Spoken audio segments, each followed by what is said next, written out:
Salut tout le monde! Voici une petite vidéo pour présenter la fabrication du réjuvelac de choux. Vous allez voir, c'est très simple. Là, c'est très simple à faire. Donc le réjuvelac peut se fabriquer à partir de choux blancs, de choux rouges, de quinoa germé, de sarrasin germé, de toutes sortes de variétés de blé ancien germé ou de blé germé, et peut-être encore d'autres que je ne connais pas encore.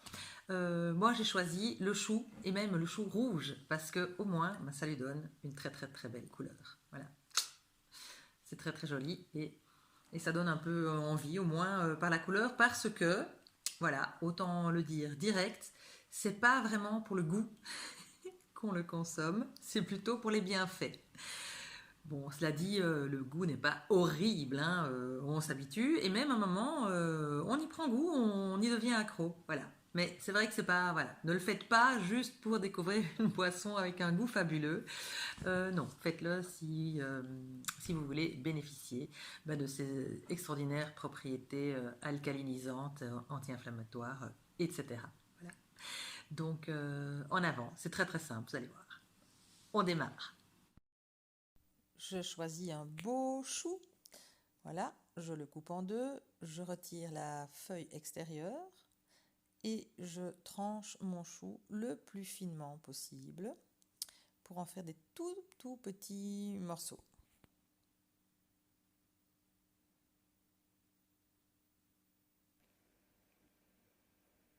Donc évidemment le cœur du chou, ça je ne le prends pas, je l'utilise plutôt comme poignée, mais je taille un maximum de feuilles.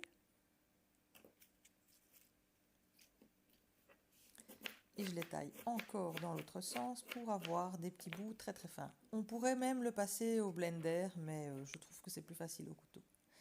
Ensuite, je remplis un récipient, par exemple une cruche en verre, et j'essaie de ne pas mettre plus que la moitié en termes de volume, et je couvre d'eau. Voilà, je vais ensuite recouvrir ce mélange avec un essuie de cuisine ou un petit couvercle ou un sac à lait végétal, une étamine, ce que je trouve pour le protéger en fait des mouchettes, des poussières et d'un excès de lumière. Et je vais le placer à l'abri de la lumière directe, à l'abri des courants d'air et le laisser reposer de 2 à 4 jours, ça dépend de la température ambiante. Voilà, après, donc plus ou moins 3 jours, je vois que l'eau est colorée, trouble, légèrement pétillante, un peu acidulée.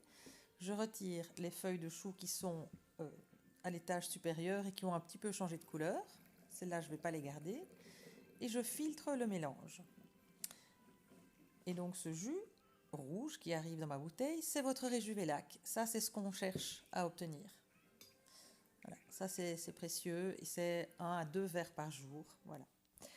Ensuite, le chou, qu'est-ce que j'en fais? Eh bien, je peux, si je veux, le conserver et le consommer avec une petite vinaigrette aigre douce. Ici, c'est avec des zestes de citron.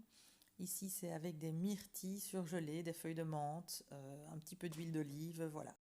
Ces feuilles de chou que vous avez récupérées ne sont pas inintéressantes, hein, elles n'ont pas perdu leurs nutriments dans l'eau, elles sont légèrement fermentées, c'est en fait comme une sorte de pré-choucroute, donc ça peut toujours être chouette de les manger, mais si vous n'arrivez pas à toutes les manger et que vous devez les jeter, c'est pas grave, parce qu'en fait ce que vous cherchiez à obtenir, c'est ce jus qui est en fait le réjuvelac et qui est ce qu'on voulait avoir. Et voilà!